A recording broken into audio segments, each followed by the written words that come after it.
ఇంటి వద్ద పింఛన్లు ఇవ్వకుండా గత నెలలో 32 మంది పింఛన్దారుల్ని ముఖ్యమంత్రి పొట్టన పెట్టుకున్నారని తెదేపా అధినేత చంద్రబాబు నాయుడు ధ్వజమెత్తారు.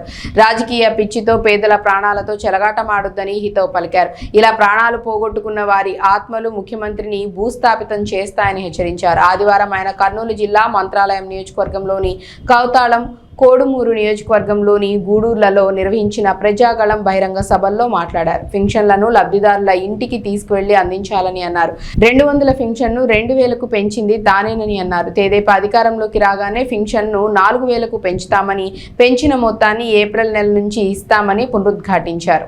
తెలుగుదేశం పార్టీ అభ్యర్థులను గెలిపించే తీరాల్సినటువంటి అవసరం మనందరికీ ఎంతైనా ఉంది.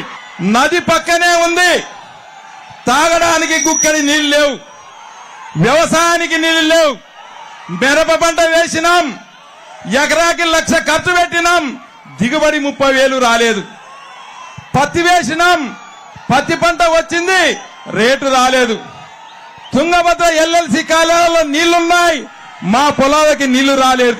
సార్లు ఎమ్మెల్యే గెలిపించాం, ఇసుక అమ్ముకున్నారు, తన పనులు చేసుకున్నారు తప్ప తాగడానికి గుక్కడి నీళ్లు కూడా ఇవ్వలేదని చంద్రబాబు నాయుడు సార్కి మీ ద్వారా నేను తెలియజేస్తా ఉన్నాను.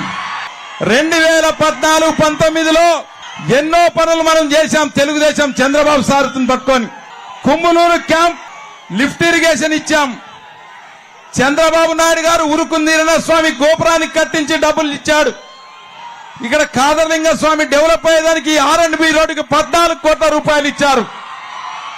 మారుమూల పల్లె అయినటువంటి కర్ణాటక బార్డర్ అయినటువంటి మనకు ఎన్నో వరాలు కోట్ల రూపాయలు ఇచ్చినటువంటి చంద్రబాబు నాయుడు కాదని మనం జగన్ని తెచ్చుకుంటే ఏమిచ్చాడంటే చిప్ప చేతికి ఇచ్చినాడు సార్. మాకు ఈ రోజు మా నియోజకవర్గంలో ఆత్మహత్యలు ఎక్కువైపోయినాయి.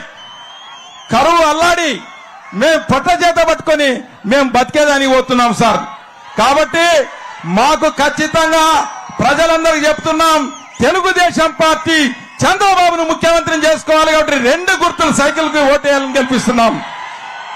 జై చంద్రబాబు నాయుడు, జై చంద్రబాబు నాయుడు, జై తెలుగుదేశం, జై తెలుగుదేశం. ఇప్పుడు మన ఎమ్మెల్యే అభ్యర్థి రాఘవేంద్ర రెడ్డి 2 నిమిషాలు మాట్లాడతాడు. ఇటువంటి ఎమ్మెల్యేను మనము ఏం చేయాలి? రేపు రాబోయే ఎలక్షన్ లో ఓడగొట్టాలి. ఓడగొడదామా? ఖచ్చితంగా మీరందరూ సిద్ధమయ్యారు. మన మంత్రాలయం నియోజకవర్గంలో సమస్యల గురించి సారికి అన్ని చెప్పా. ఈ నియోజకవర్గంలో ఈ మండలం ప్రత్యేకంగా వెనుకబడి ఉంది.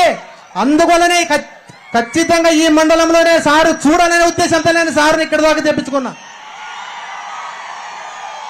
కాబట్టి ప్రతి ఒక్కరూ గమనించి రేపు రాబోయే ఎలక్షన్ లో ఖచ్చితంగా 2 ఓట్లు, ఒకటి ఎంపీ పంచలింగాల నాగరాజన్న గారికి, ఒకటి నాకు 2 సైకిల్ గుర్తుకు వేయించాలని ఆశిస్తూ ఈ అవకాశం ఇచ్చిన పెద్దలందరికీ నా నమస్కరిస్తూ సెలవు చేసుకుంటున్నాను.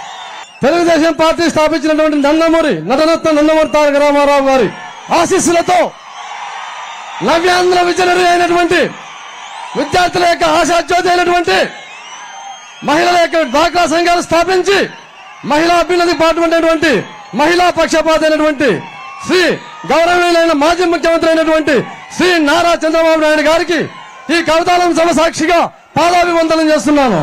సోదరులారా, నేను చెప్పేదేమంటే సార్, మా కర్నూలు యొక్క కన్నీటి ఘోషను 2 మాటల్లో చెప్పగలను నేను. ఈ కవితాలానికి ఇంతవరకు స్టేట్ లీడర్స్ ఇంతవరకు ఈ సర్కిల్కి వచ్చి ఎవరు మాకు భరోసా ఇచ్చిన దాఖలాలు ఎక్కడా లేవు. ఈ కర్నూలు పశ్చిమ ప్రాంతంలో తమరు వచ్చి ఇక్కడ ఈ వేదిక నుంచి మాకంతా ఒక భరోసా ఇవ్వాలని చెప్పేసి కోరుకుంటున్నాను సార్. ఎందుకంటే ఈ పశ్చిమ ప్రాంతంలో ఈ మంత్రాలయం నియోజకవర్గంలో ప్రతి సంవత్సరం 80,000 నుంచి 90,000 దాకా వలసలు విపరీతంగా ఉన్నాయి సార్. ఇక్కడ ఏమాత్రం సాగు కానీ త్రాగునీటికి కానీ రోజుకోలేకపోతా ఉంది రైతాంగం అంతా. కనీసం త్రాగునీటికి కూడా రోజుకోలేకపోతుంది సార్ ఈ ప్రజలంతా. కాబట్టి తమరు ఈ సభ సాక్షిగా మాకు బాగా భరోసా ఇవ్వాలి సార్. ఈ రోజు మీరు ఈ వేదిక ఈ ఎన్నిక శంకారావం నుంచి మాకు తమరు ఉండగానే, తెలుగుదేశం పార్టీ ఉండగానే మాకు సాగునీరైతేనేమి త్రాగునీరైతేనేమి మాకు ఖచ్చితంగా పరిష్కారం చూపించాలని చెప్పేసి ఈ వేదిక సాక్షిగా తమను వినియోగించుకుంటాను సార్. అంతేగాక మాకు పారిశ్రామికంగా ఎస్పెషల్లీ అభివృద్ధి చేయడానికి మాకు మరో మార్గం చూపించాలి సార్. అంతేకాకనైనా మీరు కురవకులం నుంచి ఇంతవరకు 40 ఏళ్ళైతే కూడా మనకు చట్టసభల్లో ఏ పార్టీ కూడా మనల్ని గుర్తించలేదు. కాబట్టి కురవకులాన్ని గుర్తించింది కాబట్టి తెలుగుదేశం పార్టీని అభ్యర్థులైనటువంటి అసెంబ్లీ అభ్యర్థులైనటువంటి రాఘవేంద్ర రెడ్డి అన్న గారిని కురవకులం చెందినటువంటి నన్ను పార్లమెంట్ అభ్యర్థిగా అఖండ మెజార్టీతో గెలిపించాలని చెప్పేసి నేను కోరుకుంటాను. సార్ చివరిగా ఒక మాట సార్, మమ్మల్ని ఎప్పటికైనా కూడా ఈ పశ్చిమ ప్రాంతాన్ని దయచేసి తెలుగుదేశం పార్టీ అధ్యక్షుడిగా మీరు ఉండగానే ముఖ్యమంత్రి తదుపరి ఏది ఏమైనా కూడా మా ప్రాంతాన్ని ఏ మాత్రం నెగ్లెక్ట్ చేయకుండా మమ్మల్ని మాకు పరిష్కారాలు చేయాలని చెప్పేసి కోరుకుంటూ సెలవు తీసుకుంటాను సార్. రేపు జరిగే ఎన్నికల్లో వైసీపీని చిత్తుగా ఓడించడానికి సిద్ధమైపోయారు మీరందరూ. మన మీటింగుల గలగల, జగన్మోహన్ రెడ్డి మీటింగులు వెలవెల. దీన్ని బట్టే అర్థమవుతుంది రేపు ఎన్నికల్లో గెలుపు మనదే, కూటమిదే, అవునా కాదా అని మిమ్మల్ని అడుగుతున్నా. ఇక్కడికి వచ్చినప్పుడు జిల్లా పార్టీ అధ్యక్షుడైనటువంటి తిక్కారెడ్డి గారు మొట్టమొదటిసారిగా కర్నూలు పార్లమెంట్ అభ్యర్థిగా ఒక కురవ అభ్యర్థిని నాగరాజు గారిని పెట్టాం. గట్టిగా చప్పట్లు కొట్టి అందరూ అభినందించారు. సామాజిక న్యాయానికి పెద్దపీట. అదే మరిగా మొట్టమొదటిసారిగా మంత్రాలయానికి బోయ కులస్తుడు రాఘవేందర్ రెడ్డి. చెప్పండి, గట్టిగా చప్పట్లు కొట్టి చెప్పండి. ఇక్కడ మీరు చూస్తే నాకు మిత్రుడు, పార్టీకి గట్టిగా పనిచేసిన వ్యక్తి తిక్కారెడ్డి గారు. ఈరోజు తిక్కారెడ్డి గారే మీరు తీసుకున్న నిర్ణయం సరైన నిర్ణయం. నా రాజకీయం మీ చేతుల్లో ఉంది, కానీ నేను గెలిపిస్తానని నడుం కట్టుకొని ముందుకు వచ్చిన తిక్కారెడ్డిని కూడా మనస్ఫూర్తిగా అభినందిస్తున్నా.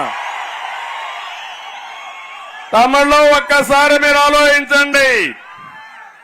జగన్మోహన్ రెడ్డి తమ్ముడు నీకే వరగ నువ్వే ఇట్లా వరగా వచ్చేయాల, వెనకానోళ్ళకి కనపడాలి, టీవీకి కనపడాలి. ఈ రోజు మీరు ఈ జిల్లాలో చూస్తే జగన్మోహన్ రెడ్డి ఏది చూసినా ఒక సైకో మారిగా అన్ని మోసాలే, అవునా కాదా?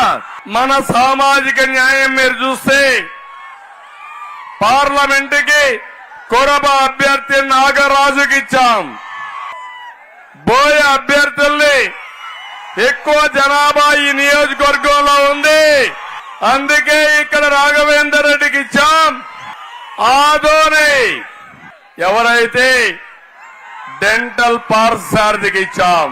పక్కనే ఆలూరులో ఈ నియోజకవర్గం లింగాయత్ కమ్యూనిటీ ఉంది, ఒక లింగాయత్కి ఇవ్వాలని లింగాయత్కి ఇచ్చిన పార్టీ తెలుగుదేశం పార్టీ. పక్కనే పత్తిపాడు ఒక ఈడీగా వెనుకబడిన వర్గాలకు ఇచ్చిన పార్టీ తెలుగుదేశం పార్టీ.